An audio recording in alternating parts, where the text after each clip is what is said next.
Shalom and welcome to It's All About the Aliyah. You know, on my first trip to Ukraine, I went to witness the work of the Aliyah, and we drove to the train station to pick up Olim, those Jewish people who were going to return to Israel. And as we were sitting in the parking lot, the driver, in his broken English, was trying to tell me something. He finally resorted to pointing and saying, "Kids, kids," and he was pointing through the windshield. So I gazed through this frozen windshield, and it was very cold that day, to see two kids, two young boys, laying on pipes, water pipes that were above ground in Ukraine. They were trying to keep warm, and the pipes were warmer than the outside air. It was an incredible sight to see. And later in my trip, I learned that Ezra International is very involved in child rescue, and I was glad to hear that. Today, to talk more about that, is the director of children's ministries for Ezra International, Bruce Elliott. Bruce, welcome to the program. Thanks, Karen. It's good to have you. I remember our founder, Mel Hosel, telling the story about witnessing something similar to what I witnessed, seeing the poverty and the kids on the streets. And he got on a plane to come home to Israel, and he said to God, "What are you going to do about this?" And he tells the story. He very clearly heard in his spirit, "No, Mel, what are you going to do about it?" And that was the birth of what Mel, his desire to help the kids of Ukraine in these terrible situations. Can you tell our audience how you and your wife Ann got involved, and how you partnered with Mel in this ministry? Sure, I'd be happy to do that. It started in a church we were in Vancouver, British Columbia, and the pastor went to Ukraine to teach in seminaries because the Soviet Union had just broken up and Ukraine had become independent, and you could go in there and start ministering for the first time. And he came back through Kiev, which you do, and someone took him to a park called Hydro Park, where there are all these little kids as young as 3 years old, just living in the bush. Terrific. And it so impacted him. And when he came back and spoke about it, something just went off in me and said I should go there and check it out. So the next year when he went, I went with him and was really impacted by what I saw with street kids everywhere and in just dire need. And they were sniffing glue and just caring for themselves. And it was a pretty horrific sight. So I felt compelled that I really need to get involved and do something. Yeah, that obviously was a calling of God, because you've proven that over the years that this is calling on your life. Is it, Bruce, is it your experience that the parents just put these children out to the streets to survive on their own because they could not support them? There's a whole lot of reasons. Many of them were orphans that had run away. There's a huge number of orphans in the country. Economic orphans. A lot of them had run away from home, very abusive situations. And they were from all over Ukraine. They weren't just from Kiev. There were kids from Western Ukraine, down by from Crimea and so on. In fact, we have an adoptive son that we adopted from Father's house, who's actually from the Crimea and had come up and was on the street in Kiev with his mother, and then got to Father's house. You really took this to heart. You did. You're a man of action, not just words. That's beautiful. What did you do after you came back from Ukraine to begin this work at home and raising funds for Father's House? And we'll talk to our audience, or show our audience Father's House here shortly through a video. But right. What did you do to get started? Well, just a little bit of background. So you have the situation on the street, and so what we did is we created these apartments where we could get kids off the street and care for them. But the problem was they were illegal, and the government in the end shut us down from doing that. And so that's where we realized we needed a children's home. And I'd been in the software business for many years. And so my kids were growing up. So I just felt I needed to dedicate a lot of my life to this. So I went and raised money from people in the church, other business people particularly. Majority of the money came from other business people who were in a position to give fairly large sums of money. And that's how we began raising money to operate the ministry and to build the Father's House. So Father's House was not built at the time that you started this. No, there were just kids on the street, and that's where we created these illegal apartments. And we had 10 or 12 kids in the apartment, but they ended up back on the street because the government shut them down. Came in and arrested everybody one day. Oh my goodness. Yeah. Fortunately, I just left. I didn't get arrested, or else I may not have been able to get back in the country. So that was the hand of God. The hand of God. He's had it on. Yeah. He has his hand on your life for sure. All right. So in our second segment, Bruce, we're going to show a video that shows the results of your hard labor and your fundraising and all your work, Father's House, and Dr. Roma, who runs Dr. So I think what we'll do is we'll take a quick commercial break here, and then after the break, we'll introduce the video. Okay. All right. We'll be right back. What if Abram didn't leave Ur of the Chaldees when God called him? What if Moses refused to go to the Pharaoh asking for Pharaoh to let his people go? What if Joshua had not led the children of Israel into the promised land? What if Cyrus did not issue his decree? What if Esther did not use her position with the king for such a time? What if Daniel did not pray in Daniel 9? What if Nehemiah did not rebuild the walls of Jerusalem? What if we don't respond to God's call to the Gentiles? You can be a part of God's prophecy being fulfilled today. Stand with Ezra International today, before it's too late. All right, welcome back. We're talking to Bruce Elliott, the Director of Children's Ministries for Ezra International. And we're about to show you a video that will give you a great picture of the work of Dr. Roma and Father's House. We're going to key that up and just show it right now.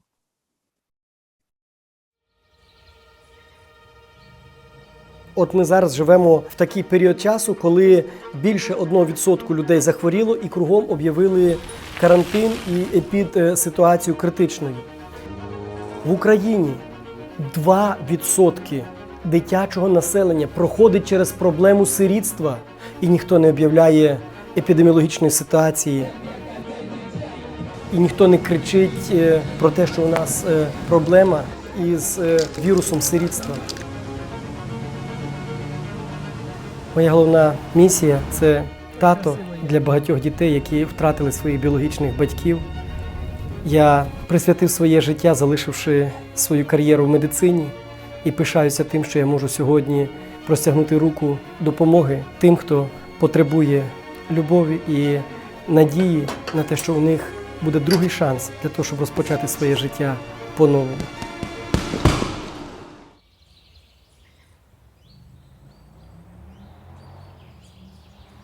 Ну і тут просто фотографії, це от фотографії з підвалів, де ми ходили до дітей. Це я. В 90-х роках, не будучи втягнутий у війну, в Україні з'явилася ціла армія безпритульних дітей. Багато причин – безробіття, економічна криза, алкоголізм, наркоманія, бандитизм, коли віднімали квартири і діти залишалися без батьків, бо їх вбивали теж на вулиці. Там теж були оце і кульки, і взуття дитяче, чого тільки там не було, дитячі іграшки. І от в таких умовах от приблизно жили діти. Ось, вони собі влаштовували підземний світ. Приблизно такі, як на вулиці, вони як наверху. Вони давали, створювали собі там десь вітальні, навіть де там можна покурити, де вони, наприклад, мали спальню. Для того, щоб помитися, діти пробивали отут гвіздками трубки, робили собі такий душ, який б'є, для того, щоб їх можна було помитися. Це от я лікую, вскриваю рани. Це на першій нашій квартирі.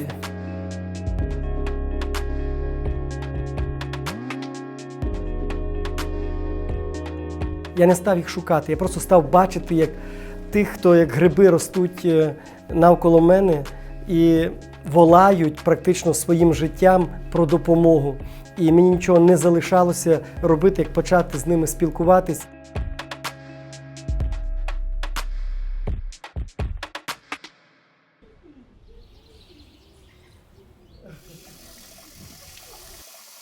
Я думаю, що більше всього, коли ти живеш на вулиці, в тебе немає майбутнього, відчуваєш себе, що ти нікому не потрібен.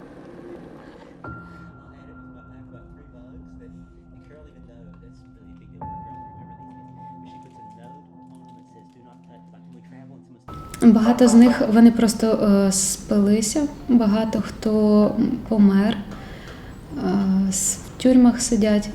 У мене був такий момент, коли вже, розуміючи те, що немає ніякого майбутнього, я просто йшла і вішалася. Просто мене, там були діти поруч зі мною і мене зняли. І я думаю, що якби моє життя далі було так безнадійне, то я думаю, що я все одно прийшла до цього кроку.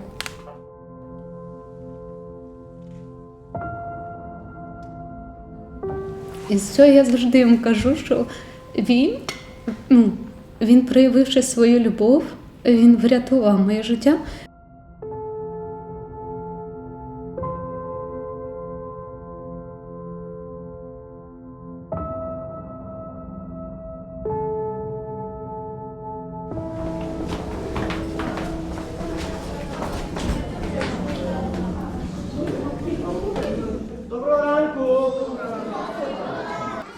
В першу чергу вони приходять з великою травмою.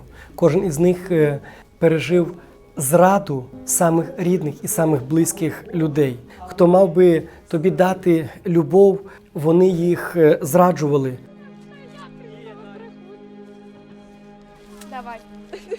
І тому для всіх їх об'єднуюче це те, що вони не знають, що таке справжня сім'я, і для них сім'я – це сплошний жах.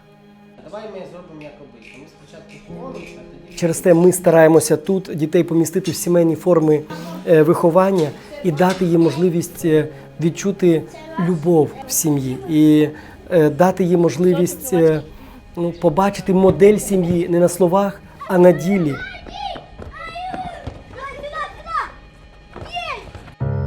Ми приводимо в першу чергу дітей до Бога, тому що Він є їхнім батьком.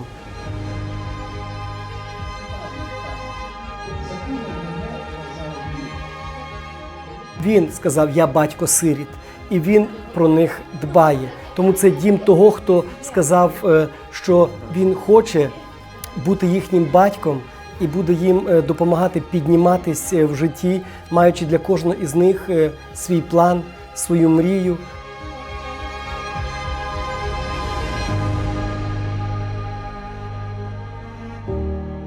Отчий дім – це місце, де в центрі уваги є дитина. І цю дитину окружають Божою любов'ю, даруючи їй приклад прекрасної майбутньої долі цієї дитини.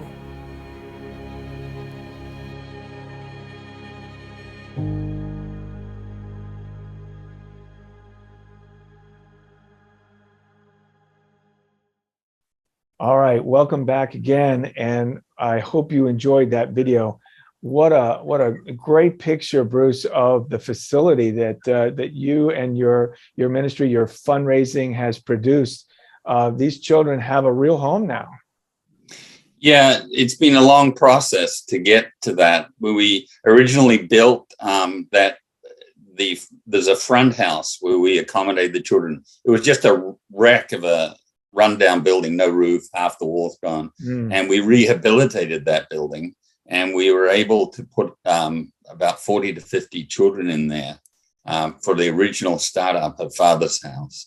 And then we received the ability to build that big second building at the back. So the campus has 2 large buildings for the accommodation of children with a beautiful yard and sports field, which has all been gained over a gymnasium that we've been blessed with to really accommodate probably the premier children's home in Ukraine. It shows, and it is a blessing. I mean, we're told through Scripture to take care of the orphan and the widow. These orphans now have a real home, and Dr. Roma has described in the video about creating a family model. This is something that these children have never experienced before, and yet we're witnessing it here, where it's incredible. Yeah, and I think that's what's very important. You have to understand that these children come to us from just totally dysfunctional backgrounds. Most of them are orphans and have not been in family. They've just been in very terrible institutions that even in there's a lot of abuse. And they have no sense of family. And it's very important to us as they grow up and they leave Father's House when they're older, that they do have a strong sense of family. Our objective is to have most of them adopted while they're with us. That's the number one objective, is to get them back with their parents if those homes are appropriate. And in some cases, we're able to work with the families to see that happen. But if that doesn't happen, our next objective is to have them adopted into families in Ukraine or into America, as we did with our son. And that gives them, obviously, the ultimate sense of family as they grow up. But if they're not going to be adopted, we have family groups where a mom and dad come in, usually with maybe 1 or 2 of their own biological children, and then another 10 children will join them in an apartment, and they live as a family. And so these kids have a very strong model of love and care of one another, of parents and siblings. And that's the best situation. That's the best you can do in an institution, but it's very powerful. It is powerful, and prior to that, they've experienced nothing but betrayal and abandonment. And many of them are out on the street trying to stay alive, and in some cases committing suicide, other cases maybe freezing to death. So in every way, physically and mentally, you're ministering to them, and also introducing to them not only a father's love through Dr. Roma and the others, but our Father in heaven's love. That's an important element in this. Yeah, I mean, one of the interesting things that Dr. Roma is not in the video, but Dr. Roma did, is establish a church as part of Father's House, because he felt children weren't ministered to in church. And so in the church, it's for children. And children minister, and it's very powerful to empower children in their lives, because they think they're worthless. So there's many cases where I've spoken to children in shelters and so on about the love of God, and they say, God could never love me. This is a 10-year-old. I'm so terrible. God could never love me. And they're hopeless. And that's one of the things that's key, is to instill them in their value, and that no matter what, God loves them. Oh, that's so important. I mean, it never should the words come from a 10-year-old's mouth, right? They're hopeless. It's terrible. It is. It's horrible. There was that girl in the video, Anya or Anna. She spoke of attempting to commit suicide, having no hope, and then you look at her today, a viable young lady who's now has hope and has a life. So in every way, shape, and form, you are saving these children through the work that you do. Yes. I mean, it's just the opportunity God's given us to care for these children. I mean, it's wonderful, because the despair of these children, you can just imagine, is just total. And there's no hope for their lives. And if they finish out living on the street, most of them will either commit suicide or be imprisoned. There's murders happen, just terrible situations. And the only hope is showing them the love of God. And the only way we can show that is caring for them, as we're doing through Father's House. I'm so glad that we had this video to actually see it firsthand. Our audience could see it firsthand. I've been there on a number of occasions. I know you go there often, and it really is an oasis in a sea of hopelessness for these kids. Right. You know, this the idea of helping when there is this hopeless situation is very much at the heart of what Ezra International does. I mean, Right. when we help the Olim get home to Israel, we're bringing Right. hope into their lives. This work centers right there in Ukraine, but again, same type of scenario, same type of desire in our hearts to give them hope and change their lives, and that's what. Right. Yeah. Right. And it's changed over the years, and the children aren't on the street anymore. They're in institutions, they're in apartments hidden from view, but the need is exactly the same. And these children need rescue. And we have to provide the model of the family, of the love of God, to make them whole as they go into adulthood. And we even have these children, if they're at school, like, university and so on, they still live at father's house. The other difference is we don't cast them out when they're 16 or 18, as a government institution would. We continue to care for them until they're fully able to live independently. Oh, amen. That is beautiful. Bruce, unfortunately, we're already out of time on this program, but I know that you're involved in so many other areas of children's ministry in Ukraine. So Right. I'm going to ask you now to come back. We need you to come back and share more about the work that you're doing. We'll have to end it right here today. So Okay, I'd be happy to, Gary. Great. We're going to have you back soon. Thank you for coming today. All right. Well, again, we're out of time. I hope that this program has touched you, that the work of Father's House and the children's ministry, partnering with Ezra International. If you can do anything, go to our website and click, EzraInternational.org. Click on Child Rescue, the Children's Child Rescue button there, and give what you can to help all that we do to help these children. God bless you. We'll see you next time. Shalom. Do you want to know what everybody's talking about? Ezra International has their own TV network broadcasting 24 hours a day on Rumble. It's amazing. You can watch great programming dedicated to the return of the Jewish people after 2,000 years back to their homeland of Israel. The network just started and new shows are being added, so check back often. You can see what's new by going to EzraInternational.org and click on the live stream button today.